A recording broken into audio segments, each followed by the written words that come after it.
Hi everybody, this is attorney Arkady Frekhtman. I'm a New York City personal injury trial attorney, and today we're reacting to the Donald Trump trial in New York, the civil case by the Attorney General. So you probably heard that Donald Trump has called this trial a sham and a scam, and it really started with the Attorney General conducting an investigation into Donald Trump and his entire organization. And the basis for the trial, the basis for the entire lawsuit, is something known as SFCs, or Statements of Financial Condition. And what the Attorney General is alleging is that the entire Trump organization is just inflating their assets. For example, they have a house, right? Now, everyone, like the public assessor's office, will appraise a house and say that house is $1 million. But the way Donald Trump would do it is he would say, you know what, I want to appear wealthy. I want to be huge. So it's not $1 million, it's $10 million. And he'll just say that house is worth $10 million. And he's been doing this over and over again. And that's a deceptive business practice. And the Attorney General has the authority under executive law. There's an executive law known as Section 63, subparagraph 12. And what they're essentially, accusing him of is that there's persistent fraud in preparing, certifying, and submitting to lenders like banks and insurers false and misleading financial statements, violating this law. And the penalty is that if you violate the law, then your business license can be revoked, and also you may have to pay certain penalties. That's why they call it a $250 million trial. But the interesting thing to me was that, number one, there's no jury. Why is there no jury? There's no jury because in this type of case, when the Attorney General brings a lawsuit, the Attorney General is bringing it on behalf of the people of the state of New York against Donald Trump and his organization. And so a judge has to decide it by that statute, and that's the legislature created this statute. And so that's number one. So there's no jury. And number two, this judge, the judge that's hearing the case, now this is in the Supreme Court of the state of New York. And the interesting thing about New York is that the Supreme Court is actually the trial court. In most states, when you talk about the Supreme Court of the state of, let's say, Texas, right? It's the highest court in the state, which makes sense, supreme, just like we have the Supreme Court of the United States of America, right? The highest court.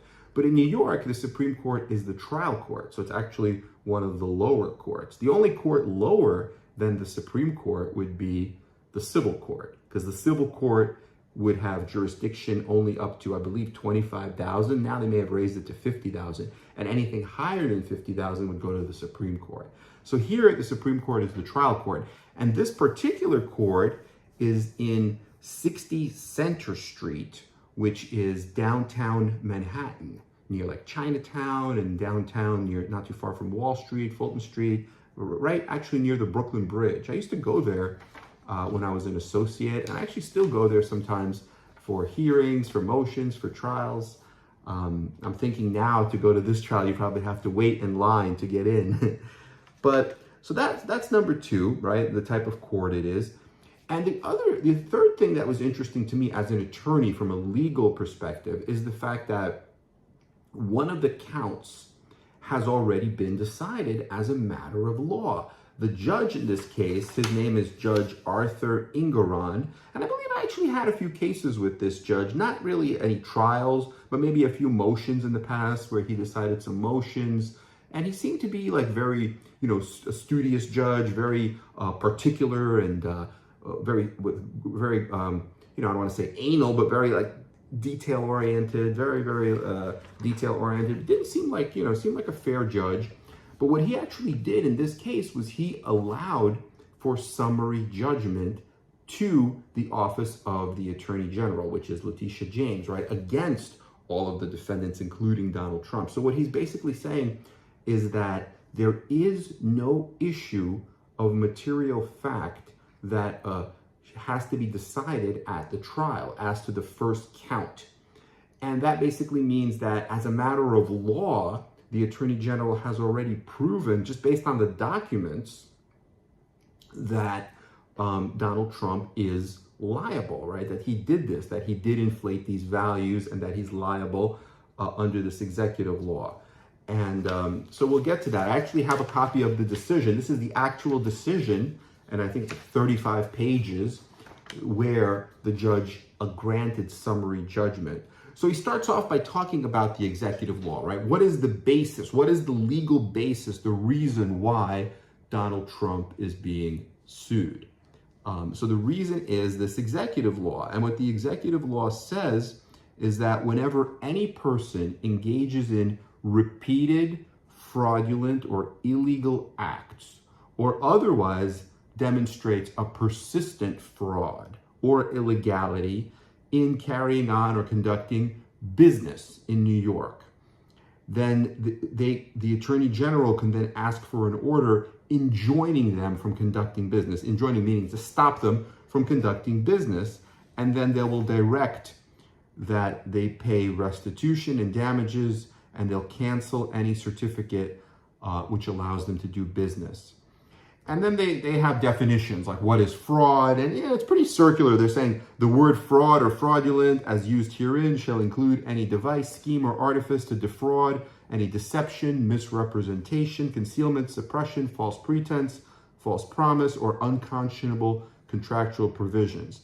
The term persistent fraud will be a continuance or carrying on of the fraud. The term repeated will include a repetition. So it's pretty much like, the definitions are pretty straightforward. And then what they're saying is, they go into some of the defenses. Now, Trump and his team had certain defenses. One of the defenses that they had was that something known as parens patriae. And what that means is that it's a common law doctrine that permits the state to commence an action to protect the public interest, like the safety, the health, or the welfare of its citizens. And what the Trump defendants are basically arguing is that there's no public interest, right? Nobody's being hurt by this. The banks are fine with it, him using these numbers. The insurance companies are fine with it. Whatever money he borrowed, he paid back. So there's no harm to anybody. So the judge goes into that and he talks about that. But he says it doesn't matter because the New York legislature has specifically empowered the Attorney General to bring an action pursuant to this executive law. So whether or not it protects the public interest, the safety, the health, the welfare of citizens or not, doesn't matter. So then he goes into some of the specific reasons, right?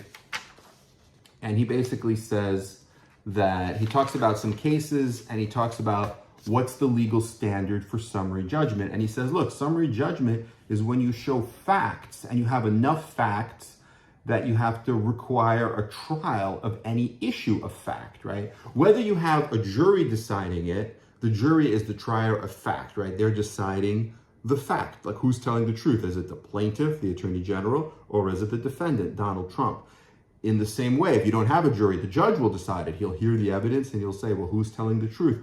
And he'll decide the facts. But if there are no facts to be decided, if the evidence is just overwhelming and there's nothing to be decided, that everything's already proven as a matter of law, then you can get summary judgment. So you already have a judgment.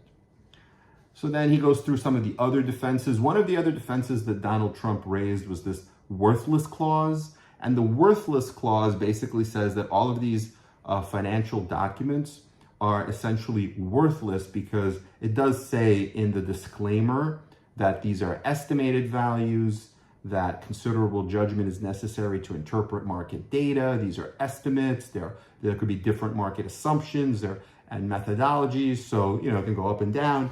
But the judge didn't really like that. He just kind of threw that out. He said that doesn't matter. And then he goes on and he gives some examples of what specifically these defendants did. And so he says, okay, here's the motion for partial summary judgment. And he says that essentially this is a documents case. It's all about the documents. And the documents here clearly contain fraudulent valuations. And so he says the only way that the defendants, Trump and all the Trump defendants respond is that they say the documents do not say what they say, which, you could say that, but look, he's reading the documents. He's saying that's just not true. Then there is no such thing as objective value, which that's another defense. And then the third defense is that the court should not believe its own eyes. So you could see right from the beginning, right, this judge is kind of siding with the attorney general. And that's why I think Trump calls it a political prosecution, because they want him to be prevented from running for office, and it's all political. So then the judge gets into the specifics. Now he talks about, for example, the Trump Tower Triplex. Now this is an apartment where Donald Trump actually lives or lived. And the apartment is 10,996 square feet. But in the SFCs, right, in these financial statements, Donald Trump said that it was 30,000 square feet. And that resulted in an overvaluation, meaning that it's worth much more than it really is worth, because a 10,000 square foot apartment is worth a certain amount. But because he said it was over 30,000 square feet, well, now it's overvalued by $114 million to $207 million, just that apartment. So that's a huge number, and he's saying that's a misrepresentation. And the same way, there's another property known as the Seven Springs Estate, and that one was valued by professional appraisals at about $30 million. But then the Donald Trump organization says it's $291 million.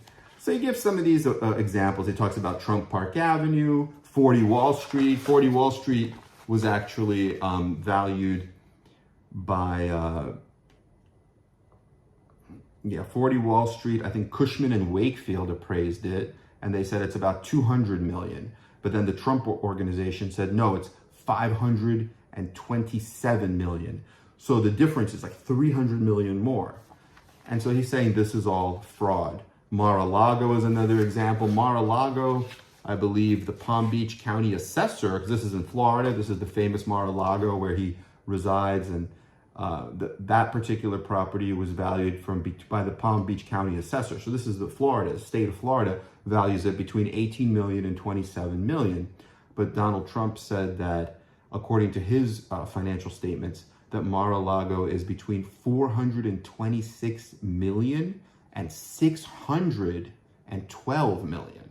So that's really much higher. 612 versus 27. That's a big difference. And then the judge wrote in the opinion that this is a overvaluation of 2,300%. So that's pretty significant. So he goes on to talk about all these other examples. I won't go into every single one. There's a lot of real estate. I mean, that's what he does. He's a real estate mogul. And then he basically says that because they have proven this by the documents, there's no possible way to defend it, right? I already went through the defenses. He kind of laughed at the defenses. He's saying, what, you want me to say the documents don't say what they say? Or you want me to say that the court can't believe its own eyes? So he just dismisses all the defenses. And then he says that they are now empowered to cancel business certificates and under business law section 130, which basically means that the Trump organization can't do business in the state of New York.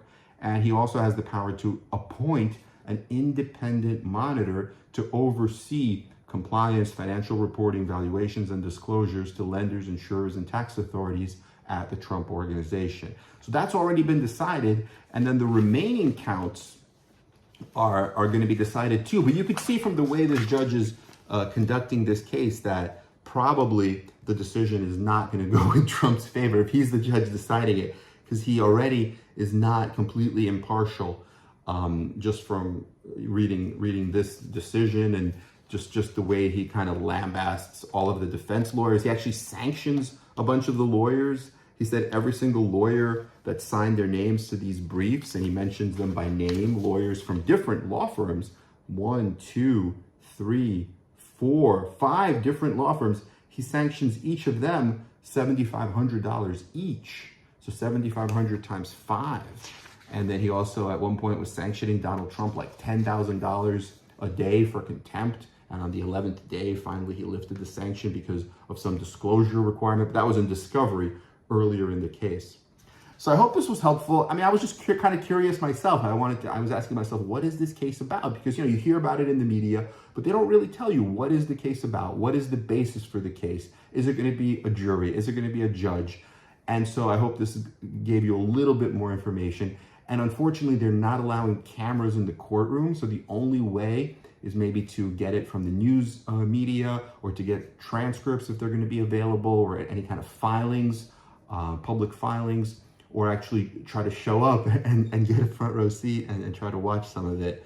I know they had opening statements earlier this week, and the trial is supposed to go until December. So that's a crazy long trial, October, November, and into December.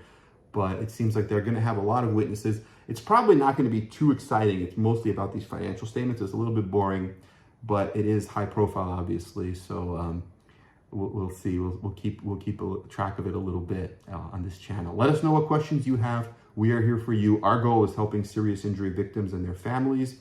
You can text me if you have any questions about a case, 347-566-9595. Please like and subscribe to our channel, and let us know what other videos you want to see, whether it's about popular culture like Donald Trump, or celebrity trials, something newsworthy, or it's about something more run-of-the-mill like a car accident or a case that you or a loved one may be involved in and you have a question. We're here for you in any way we can. Okay, thank you so much. Have a great day. Bye-bye.